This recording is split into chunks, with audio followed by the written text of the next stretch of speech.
আয়াত ২৮ ওয়ালুতন ইয ক্বালা লিকওমিহি ইন্নাকুম লাতাতুনাল ফাহিশাতা মা সাবাকাকুম বিহা মিন আহাদিম মিনাল আলামিন। অনুবাদ। আর স্মরণ করুন লূতের কথা, যখন তিনি তার সম্প্রদায়কে বলেছিলেন, নিশ্চয়ই তোমরা এমন অশ্লীল কাজ করছ যা তোমাদের আগে সৃষ্টিকুলের কেউ করেনি।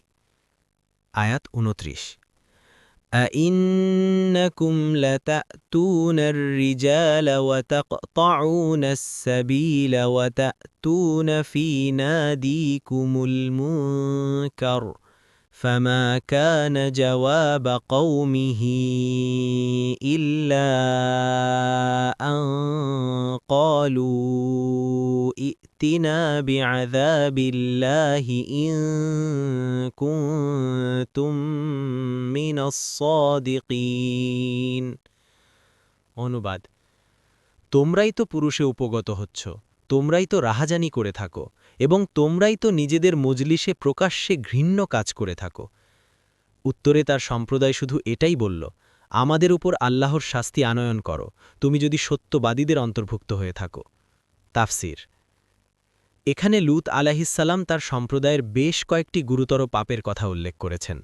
প্রথমত, পুংমৈথুন, যা এর পূর্বে আদম সন্তানের আর কেউ করেনি। সাথে সাথে তারা আল্লাহর সাথে কুফরি করত এবং রাসূলদের প্রতি মিথ্যারোপ করত। দ্বিতীয়ত, রাহাজানি, অর্থাৎ পথে মানুষদেরকে আক্রমণ করে তাদের হত্যা করত এবং সবকিছু নিয়ে নিত। আর তৃতীয়ত, তারা মজলিসে সবার সামনে এমন অপকর্ম করত যা সম্পূর্ণ অশোভনীয় ছিল। তাদের একজন অন্যজনকে তা থেকে বাধা দিত না। কুরআন তৃতীয় পাপ কাজটি নির্দিষ্ট করেনি।